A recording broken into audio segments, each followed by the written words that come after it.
अब हर हफ्ते बीजेपी के मीडिया प्रभारियों समेत सभी प्रवक्ताओं की कैबिनेट मंत्रियों के साथ बैठक होगी। इस बैठक का मुख्य उद्देश्य कैबिनेट मंत्रियों के विभागों के कामों को मीडिया प्रभारी और प्रवक्ताओं के जरिए जनता और मीडिया तक पहुंचाना है। लोकसभा चुनाव को देखते हुए वे बैठक अहम मानी जा रही है। बता दें कि बीजेपी के मीडिया प्रभारी मनवीर चौहान समेत प्रवक्ताओं के साथ सतपाल महाराज ने बैठक की। इस बैठक का मुख्य उद्देश्य सतपाल महाराज के पास जो भी विभाग है उसमें जो भी काम हो रहे हैं उसे जनता तक प्रवक्ताओं के जरिए और मीडिया के जरिए पहुंचाना है।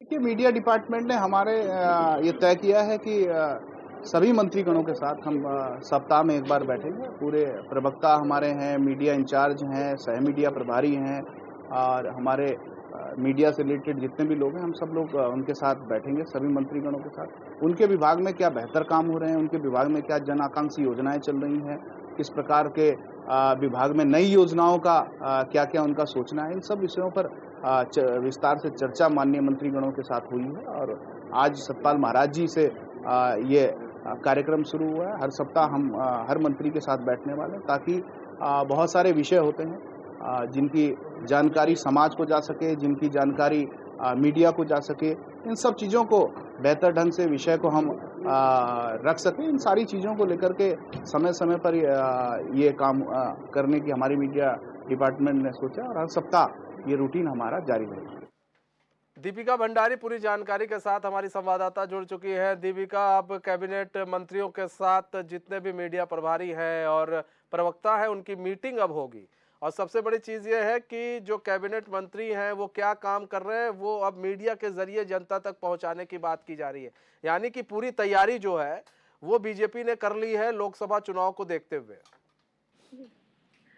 जी बिल्कुल, देखिए मनीष, जितने भी प्रवक्ता हैं भाजपा के और जितने भी मीडिया प्रभारी हैं उनकी जो बैठक है अब हर हफ्ते जो प्रत्येक कैबिनेट मंत्री उनके साथ होगी। आज जो बैठक हुई है वो सतपाल महाराज पर्यटन मंत्री हैं उनके साथ हुई है और इसमें उन चीज़ों को लेके मेन जो मकसद है इस मीटिंग का वो ये है कि जितने भी विभाग उनके पास हैं उसमें क्या-क्या काम हुआ है, कितना काम हुआ है, जनता के हित में क्या कुछ किया गया है उनके द्वारा विभागों में।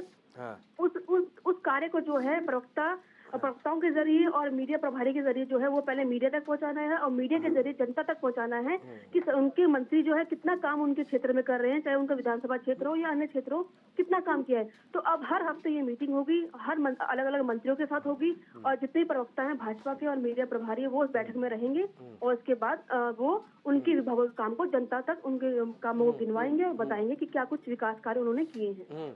अच्छा, सतपाल महाराज के साथ मीटिंग हुई है, कैबिनेट मिनिस्टर है उनके साथ मीटिंग हुई है। सतपाल महाराज ने क्या अपना रिपोर्ट कार्ड दिया है? जी बिल्कुल, देखिए जैसे कि आप जानते हैं कि लोकसभा चुनाव अभी नजदीक है। ऐसे में कहीं ना कहीं ये जो बैठक है ये काफी अहम मानी जा रही है ताकि जनता के जितने भी मंत्रियों के काम है वो जनता तक पहुंचाए जाए। इसमें अगर बात की जाए सतपाल महाराज की तो हमेशा से ही वो उनके जो वो है विवादों में रहे हैं। उनको जो है कई बार जनता का आक्रोश भी जो है वो झेलना पड़ा है, क्षेत्र से उनको कई बार भगाया गया है सामने।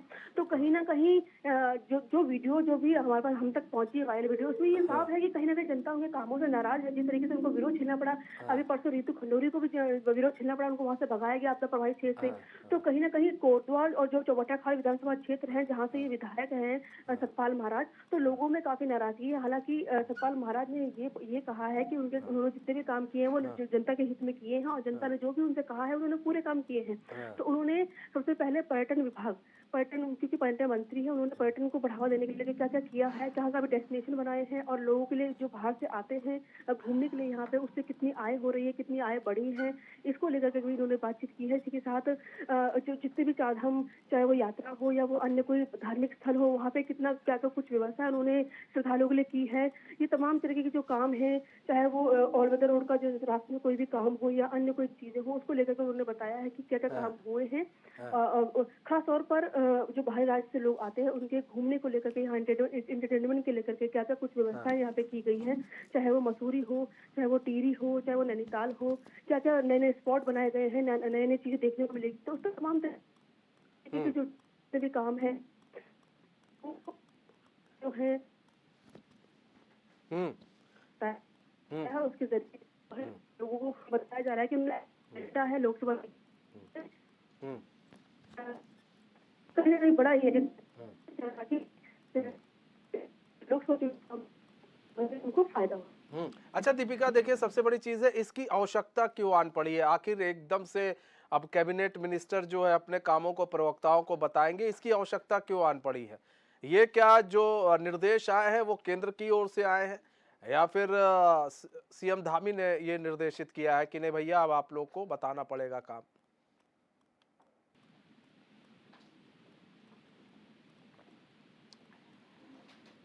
दीपिका, आपको हमारी आवाज आ रही है?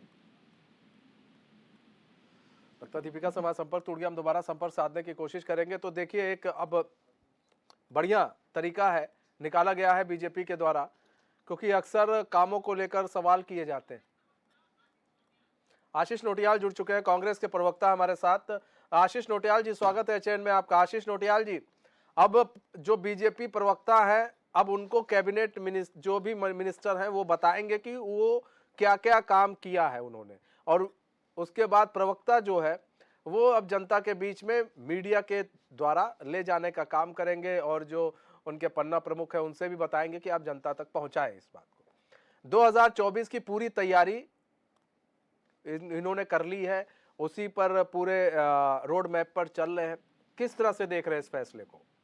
देखिए, निश्चित ही ये बहुत एक अच्छा प्रयास है, इस तरह से होना चाहिए। और जब प्रवक्ताओं को पता होगा तो प्रवक्ताएं अपने चैनल के माध्यम से जब भी माध्यम में जाते हैं हाँ, तो बात को बताएंगे और आम जनता तक ये बात पता लगेगी कि हाँ, सरकार कर क्या रही है। हाँ, तो ये अच्छी पहल है। लेकिन हाँ, चुनाव को देखते हुए भारतीय जनता पार्टी को याद आई 2024 चुनाव से पहले, और पहले याद आ जाती तो और अच्छा होता कि सड़कों में जो दुनिया भर के बोर्ड बैनर लगे हैं, करोड़ों रुपए खर्च कर रहे हैं, ये ना करना पड़ते। प्रवक्ता सोशल मीडिया के माध्यम से वैसे ही पता लग जाता।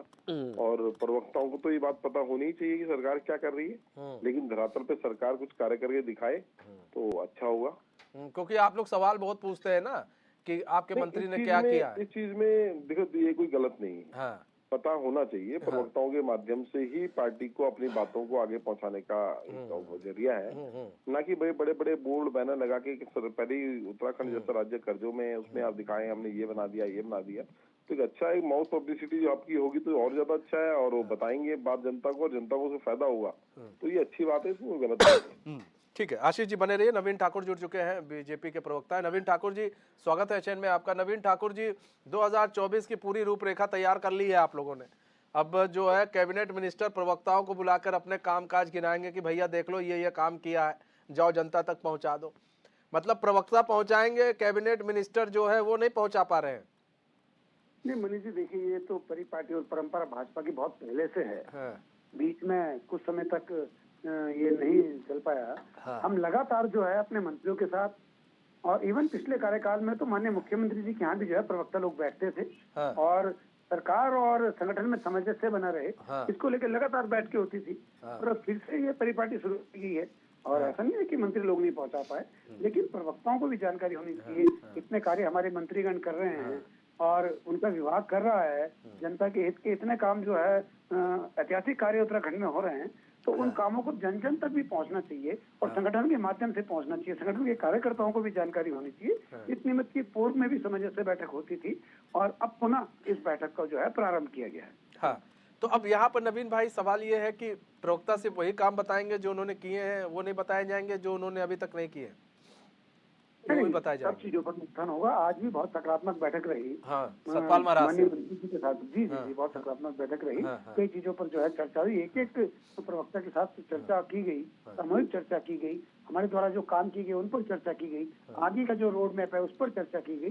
तो सभी विषयों पर जो है बहुत खुलकर और बहुत पॉजिटिव चर्चा हुई है, और इसका निश्चित तौर पर आने वाले समय में फायदा भी रहेगा। नहीं नवीन भाई, देखिए एक आरोप भी लगते आए हैं, और सतपाल महाराज पर खासकर आरोप लगे हैं। पर्यटन मंत्री है, लेकिन चारधाम यात्रा की बात करें तो वो दिखे नहीं, तो उन पर कई आरोप लगे। तो ऐसे में क्या आप लोगों ने बताया उनसे कि भाई ये आरोप लगे हैं, आपको भी क्षेत्र में जनता के बीच में रहने की जरूरत है, या सिर्फ वही आपसे बात करेंगे, आप लोग कोई अपनी बात नहीं रख सकते उनके साथ? नहीं, वहाँ पर सारी बात ही हम लोगों ने रखी। हाँ। और जो जिस प्रकार के जो है आरोप विपक्ष द्वारा या जनता द्वारा, जनता द्वारा तो नहीं लेकिन विपक्ष द्वारा जो है आरोप लगाए गए, और हमने वो बात सारी रखी। सतपाल महाराज जी ने विस्तार से बताया कि अगर विपक्ष ने आरोप लगाया कि मैं चारधाम यात्रा में दौरान नहीं हूँ। मैं चारधाम यात्रा में नहीं हूँ, लेकिन मैं उसी वक्त जो है प्रदेश के दूसरे कोने में, चाहे किसी आपदा के कार्यक्रम में हूँ, चाहे किसी संगठन के कार्यक्रम में हूँ, चाहे किसी जो है विकास के कार्यक्रम में हूँ, जो पहले से निर्धारित था, लेकिन मैं हूँ, मेरी उपस्थिति है। तो ये सत्ता मार्ग द्वारा बताया गया, और यही बात जो है हमको भी विपक्ष को जवाब के तौर पर हमारी जानकारी में होनी चाहिए थी। हमारी जानकारी में होगी तो हम बताएंगे। और विपक्ष जो झूठा प्रोपेगेंडा फैलाता है, तो झूठ फैलाने की कोशिश करता है, उस झूठ से जो है हम वो पर्दा हटा सकते। ठीक है, आशीष नोटियाल जी जवाब दीजिए। झूठा प्रोपेगेंडा फैलाते हैं। ये तो दुर्भाग्य है कि जिसके लिए भारतीय जनता पार्टी जिसके लिए योजनाएं बना रही है, जिसके लिए काम हो रहा है, उसको तो पता ही नहीं रख पा रहा है। अब प्रवक्ता ही बताएंगे कि हमने तुम्हारे लिए देखो ये भी करा वो भी करा, ये सब बात प्रवक्ता बताएंगे, पर जनता को पता नहीं है। कभी ये लोग घर घर जाके लोगों को बताने की कोशिश करते हैं कि हम आपके लिए ये योजनाएं लाए, ये काम करा, तो इन्हें बताने की जरूरत क्यों पड़ रही है? जनता को खुद पता क्यों नहीं है कि आपने हमारे लिए कुछ किया? तो जनता को पता ही नहीं है। आप बता रहे हैं कि हमने तो आपके लिए ये करा, हमने आपके लिए वो करा, और जनता को कुछ पता ही नहीं है। यानी कि आपने धरातल में कुछ नहीं किया, सिर्फ कागजों में ही आपने काम किया है, इसके अलावा आपने धरातल पे कोई काम नहीं किया। मतलब कागजों में काम हो रहा है। नवीन ठाकुर जी, धरातल पर पढ़ रहा था, धरातल पर करोड़ रुपए इसीलिए तो फंड आ रहा है। पूछे ना कांग्रेस के प्रवक्ता को, अगर धरातल पे काम नहीं हुए होते तो 2014 में 5-0 का स्कोर नहीं रहता। कांग्रेस 0 पर आउट क्यों किया? इस प्रदेश की जनता ने किया ना। लोकतंत्र में जनता सर्वोपरि है। 2019 में ये 5 साल फिर चिल्लाते रहे कि नहीं इस बार हम फिर जो है जीतेंगे। क्या हुआ? 19 में 5-0 पर इनको समेट दिया। 17 में इनको उम्मीद थी कि नहीं इस बार तो हमारी सरकार बन जाएगी, पिछली बार भी हम थे। क्या हुआ? इस प्रदेश की जनता ने 11 पर समेट दिया। 22 से इस भरोसे थे कि नहीं एक बार कांग्रेस एक बार भाजपा, इस बार तो हमारा नंबर लग ही जाएगा। लेकिन इस प्रदेश की यशस्वी जनता ने पुनः कांग्रेस को विपक्ष में बिठाने का काम किया। वो इसलिए किया कि हमारी सरकार ने, हमारे संगठन ने जनता के हित के लिए काम किए। जनता के लिए जो जो हमने वादे किए थे वो सभी वादे हमने पूरे किए। इनके लोगों ने तो क्या कहा कि आके फेर लीजिए, उत्तराखंड को लूट लेंगे। तो लोग ऐसी सरकार को चुनेंगे या ऐसे सरकार को चुनेंगे जो भ्रष्टाचार मुक्त है, जो टॉलरेंस से चल रही है, जिसने जो है प्रदेश से खनन माफियाओं को बाहर किया है, जिसने प्रदेश से नकल माफियाओं नवीन भाई जवाब का काम किया है। ठीक है, आशीष भाई जवाब दीजिए। आशीष भाई जवाब दीजिए। हेलो, हाँ आशीष नोटियाल जी जवाब दीजिए। हाँ, मैं ये कह रहा हूँ, नवीन भाई ऐसे कभी कह रहे हैं कि हमने जनता के लिए काम किया है, वादे पूरे किए हैं, तो क्या इनके वादे में लोकपाल बिल नहीं था? क्या इनके वादे में ये स्मार्ट सिटी का जो प्रोजेक्ट की बात करते हैं, ये स्मार्ट सिटी में क्या हाल कर रखा है इन लोगों ने, ये नहीं था? क्या इनके वादों में कालाधन नहीं था कि जब हम आएंगे कालाधन लाएंगे? क्या इनके वादों में रोजगार नहीं था? क्या जीरो टॉलरेंस की सरकार नहीं बोलते अपने आप को? आप जीरो टॉलरेंस की सरकार बोल के खुद ही आप घोटाले देखें, कितने घोटाले हो रहे हैं। रजिस्ट्रार ऑफिस तक में घोटाला हुआ। अभी मुख्यमंत्री कार्यालय से इन्होंने खुद अपने किसी आदमी पे कार्रवाई करनी पड़ी। इनके मुख्यमंत्री कार्यालय से उल्टे से काम किए जा रहे हैं नेताओं, इनके आदमियों द्वारा।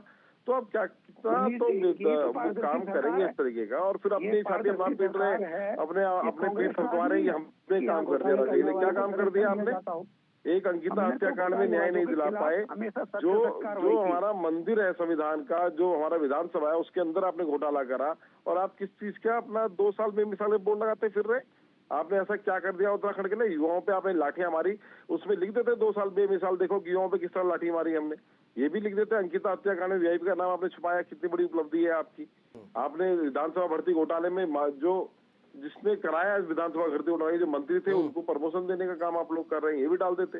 आपने ये तो नहीं डाला ना? आप आज के इधर उधर की सारी बातें करते हैं, मणिपुर पे बात नहीं करते हैं आप लोग। आपको जब एक राज्यपाल आपने चिल्ला के बोल रहे हैं कि ये पुलवामा हमला आपने कराया, आप उस पर बात करने को मणिपुर में हम अभी बाद में चर्चा कर लेंगे। मणिपुर अभी दूर की मैं चर्चा करने को तैयार नहीं नवीन भाई, इस पर बाद में चर्चा कर लेंगे। लेकिन नवीन भाई एक चीज है ना, सुनिए ना नवीन भाई, जो कमियां रह गई हैं वो भी तो जनता को बताएंगे ना कि ये कमियां हैं। बिल्कुल, हम सभी कमियों को दूर करेंगे। हमने काम किया है, भाजपा काम करती है, काम किया और काम करेगी। ये कांग्रेस की सरकार नहीं है कि भ्रष्टाचारियों को संरक्षण देने का काम, भ्रष्टाचारियों को जो है पालने पोसने का काम। हमने हमेशा से भ्रष्टाचारियों के खिलाफ काम किया है, चाहे वो किसी भी दल के हों। जेल की सलाखों के पीछे भेजने का काम किया है तो भाजपा सरकार। ठीक है नवीन भाई, आशीष भाई, बहुत बहुत धन्यवाद हमारे साथ जुड़ने के लिए।